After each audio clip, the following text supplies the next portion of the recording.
She was America's sweetheart, the girl with the perfect smile who made millions of teenagers believe in love. But behind that bright Hollywood glow, Amanda Peterson was hiding a secret so dark that it would eventually destroy everything she touched. For years, people wondered what went wrong. How does someone go from being on top of the world to completely falling apart? Well, after her tragic death, her family finally revealed the truth, and it's not what anyone expected. Before we get into what really happened, let me take you back to where it all began. Amanda Peterson was born on a summer day in July 1971 in a small town in Colorado called Greeley. She wasn't born into Hollywood royalty. Her dad was a doctor who specialized in treating ears, noses, and throats. Her mom stayed home to raise Amanda and her two older siblings. From the outside, they looked like a normal, happy family. But Amanda was anything but normal. When she was just 7 years old, something magical happened. She got up on stage and played a character in The Sound of Music at a local university theater. And it wasn't just some cute little kid performance. She was good. Really good. Casting agents started noticing her. By the time Amanda was 11, she was already in Hollywood trying out for one of the biggest movies of that time. The movie was called Annie, and Amanda made it to the final 10 girls out of over 8,000 who auditioned. Think about that for a second. 8,000 kids tried out, and she was almost chosen. Even though she didn't get the lead role, just getting that close at such a young age was incredible. And that was only the beginning. Between the ages of 11 and 14, Amanda appeared in more than 50 television commercials. Her face was everywhere. You might not have known her name yet, but you definitely saw her on your TV screen. She also landed guest roles on popular shows and even got a regular part on a show called Boone. The show didn't last long, but Amanda's acting was so impressive that she earned award nominations 2 years in a row. She was only 12 years old. Then in 1985, Amanda got cast in a science fiction movie called Explorers. This wasn't just any movie. She was acting alongside two boys who would later become huge stars, Ethan Hawke and River Phoenix. The special effects were done by the same team that worked on Star Wars. Amanda was only 14, and she was holding her own in a big-budget film. The movie didn't do great at the box office because it was rushed into theaters right before a massive concert event. But years later, people discovered it on video, and it became a cult classic. The very next year, Amanda landed her biggest television role. She played a character named Sunny in a powerful miniseries called A Year in the Life. It became the third most watched miniseries in the entire country. Her performance was so strong that the network turned it into a full series that ran for over a year. Amanda even won a major award for young actors, beating out other future stars. By the time she was 20 years old, Amanda had been in over 50 commercials, multiple TV shows, several movies, and an award-winning miniseries. Most actors spend their whole lives trying to build a resume like that. Amanda did it before she could even legally drink. But everything changed in 1987. Amanda was just 15 years old when she auditioned for a teen romantic comedy. The movie was originally called Boy Rents Girl, and even famous actresses like Molly Ringwald were being considered. But when Amanda walked into that audition room and did a screen test with an actor named Patrick Dempsey, something clicked.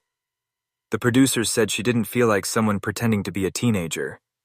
She was a teenager, and her honesty and natural charm made her perfect for the role. The movie eventually got renamed after a famous Beatles song. It was called Can't Buy Me Love, and when it hit theaters on August 14, 1987, nobody expected what would happen next. The film only cost about $1.5 million to make. It ended up earning over $31 million. Amanda Peterson became an overnight sensation. She was invited to appear on The Tonight Show with Johnny Carson, one of the biggest honors any young actor could receive. Johnny looked at her and told her she was going to be the next big thing. And for a moment it seemed like he was absolutely right. Magazine covers started featuring her face. Big studios were calling with offers. The New York Times praised how likable and natural she was on screen. Amanda went from being a small-town girl to a Hollywood star in just a few months. But behind all that success, something terrible had already happened. Something that would change the course of her entire life. That same year, while Amanda was filming Can't Buy Me Love and becoming famous, she was sexually assaulted. The man who hurt her was 27 years old. Amanda was only 15. He was nearly twice her age, and what he did to her broke something inside of her that would never fully heal. But Amanda didn't tell anyone. Not her parents, not her friends, not anyone on set. She kept it buried deep inside because she felt ashamed. Her mother later revealed that Amanda was terrified people would judge her. She thought if anyone found out, they would blame her. So she stayed silent and tried to keep going like nothing had happened. But people started noticing changes in Aman. Her father said that something in her eyes had dimmed. That sparkle everyone loved was fading. She became more defensive and withdrawn. On film sets, she seemed tense and less trusting than before. But nobody knew why. Amanda was a teenager carrying an unbearable secret, and she was doing it all alone. It took 2 full years before Amanda finally told her family. In 1988, during an emotional breakdown while living with her mother in Los Angeles, she opened up about what had happened. But even then, she didn't want to go to the police. She was afraid that if the story came out, her career would be destroyed.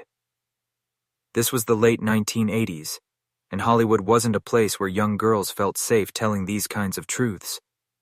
Amanda believed she would be blamed or blacklisted from ever working again, so the family kept it quiet, and Amanda continued trying to build her career while carrying that trauma inside her. By 1989, just 3 years after the assault, Amanda was diagnosed with bipolar disorder. Her family believed the trauma from what happened to her triggered it. The mood swings made everything harder. Auditions became difficult. Relationships were nearly impossible to maintain. Her emotions would swing so wildly that even simple daily tasks felt overwhelming. But Amanda still tried to keep working. She took on more mature roles in different projects, trying to show the world she was more than just a teen movie star. But inside, she was falling apart. In the early 1990s, Amanda got married to a man named Joseph. She thought marriage would give her stability and help her move forward. But instead, it became another nightmare. Joseph was controlling. He told Amanda he was protecting her from Hollywood, but really he was isolating her. He would answer her agent's phone calls and tell them she wasn't interested in roles. He stopped her from going to auditions. He convinced her to quit acting altogether and just stay home. Amanda was only 22 years old. Her family later learned that Joseph had become physically abusive during arguments, leaving bruises on her body that she would cover up with makeup. The marriage ended after about 3 years, but the damage was done. Amanda's trust in people was shattered even more. In 1994, Amanda met someone new. His name was David Hartley, and he worked as a medical technician at a hospital in Colorado. He seemed kind and gentle, and Amanda fell for him quickly. They got married just 6 months after meeting. At their wedding, Amanda wore a dress inspired by the movie that made her famous, and she even played clips from her films at the reception. On her marriage certificate, she listed herself as a retired actress. She was only 23 years old. Amanda had 2 children with David. A son named Jonathan, born in 1997, and a daughter named Katie, born in 2000. From the moment her kids were born, Amanda poured everything she had into being a mother. She filmed hundreds of hours of home videos. She turned down a $75,000 acting offer just to stay home with her son. She volunteered at their school, helped with drama club, and coached plays. She filmed every single one of Jonathan's soccer games, all 47 of them over several years. She filled thousands of pages in scrapbooks and took over 10,000 photos. Her kids were her entire world. But in 2003, everything started crumbling again. That year, Amanda's bipolar disorder was officially diagnosed, though she'd been struggling with it for years. She didn't always take her medication. Her moods would swing wildly. She'd stay up all night reorganizing closets, or fall into deep depressions. Between 2003 and 2005, she was hospitalized 4 times. Once, she even tried to end her own life. During this time, Amanda also started using drugs. She had begun with marijuana years earlier, trying to quiet the trauma she'd been carrying. But eventually, she turned to harder substances like heroin and methamphetamine. Her mother confirmed that Amanda used drugs to block out the pain. She didn't want to feel anything anymore. The drugs became her escape, but they also took away any chance she had at truly healing. Amanda's life became a cycle of arrests, rehab stays, and relapses. In 2000, she was pulled over for speeding, and police found marijuana in her car. In 2003, she crashed into a parked car while drunk. Her blood alcohol level was double the legal limit. That night in rehab, Amanda finally opened up to counselors about being assaulted at age 15. But after rehab, she didn't stay clean. The pain was too deep. In 2005, Amanda got into a bar fight and was arrested again. She spent nearly 3 months in jail and came out looking like a completely different person. She'd lost 25 pounds and seemed paranoid and angry. In 2010, police were called to a fight between Amanda and her boyfriend. She was already drunk in the early afternoon, and her daughter had been with her earlier that day. Then came 2012, and that's when everything hit rock bottom. On May 3rd, 2012, Amanda was arrested again. Her mugshot was released to the public, and it went viral. The image showed a face that was almost unrecognizable. She had a black eye, hollow cheeks, and looked dangerously thin, weighing less than 90 pounds. Police found drug paraphernalia in her car. The girl who once lit up movie screens had become someone the world mocked online. Her mugshot became a meme. People made cruel jokes without knowing the pain behind those eyes. But even during her darkest struggles, Amanda never stopped loving her children. Between 2005 and 2012, she didn't miss a single one of Jonathan's 89 soccer games. She threw elaborate birthday parties that cost thousands of dollars. Once, she even rented out an entire movie theater just to screen Can't Buy Me Love for Katie's friends. She drove Jonathan to soccer practice 4 days a week, racking up over 15,000 miles every year.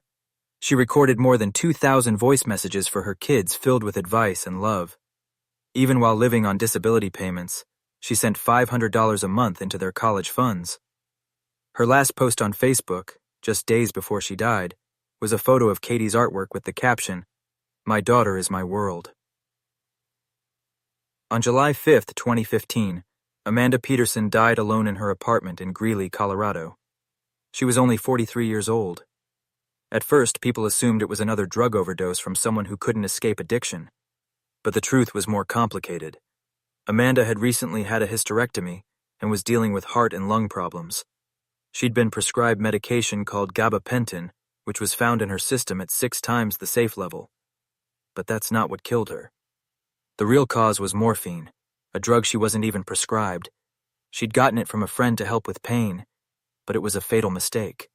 Amanda also had sleep apnea, a condition where you stop breathing during sleep. When combined with morphine, which slows your breathing even more, it became deadly. The toxicology report showed she'd also used marijuana and some other medications, but all at safe levels. The overdose wasn't intentional. Amanda wasn't trying to die. She was just trying to stop hurting. She didn't realize how dangerous that combination was for someone with her health conditions. The coroner ruled it an accidental death caused by self-medicating. 2 months after Amanda died, her family did something incredibly brave. They told the world the truth she'd been hiding for nearly 30 years. They revealed that Amanda had been raped at age 15 by a man who was 27 years old. That assault had happened during the same year she was becoming famous. It had shaped everything that came after. The bipolar disorder, the addiction, the failed relationships, the inability to trust, the constant pain. It all traced back to that moment of violence that Amanda had been too afraid to talk about. Even her own sister didn't know the full truth until after Amanda passed away. That secret explained so much about why Amanda struggled the way she did. why she fell so far, and why she never felt safe again. She'd spent her entire adult life trying to cope with trauma that happened when she was just a child. And Hollywood, the place that made her famous, was also the place where she never felt protected enough to speak her truth.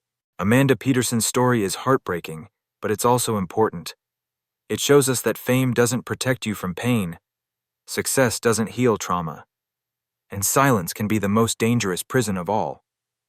Amanda tried so hard to be strong, to be a good mother, to keep going, but she was fighting a battle that started when she was too young to even understand what was happening to her. If you or someone you know has experienced assault or is struggling with addiction or mental health issues, please reach out for help. There are people who care and organizations that can support you. You don't have to carry pain alone like Amanda did. Her story doesn't have to be your story. If this video touched you or made you think differently about the struggles people face behind closed doors, please hit that like button. Share this video so Amanda's story can reach others who might need to hear it. And subscribe to our channel because we're committed to telling real stories about real people with honesty and respect. Thank you for watching. And remember, it's okay to not be okay. But it's not okay to suffer in silence.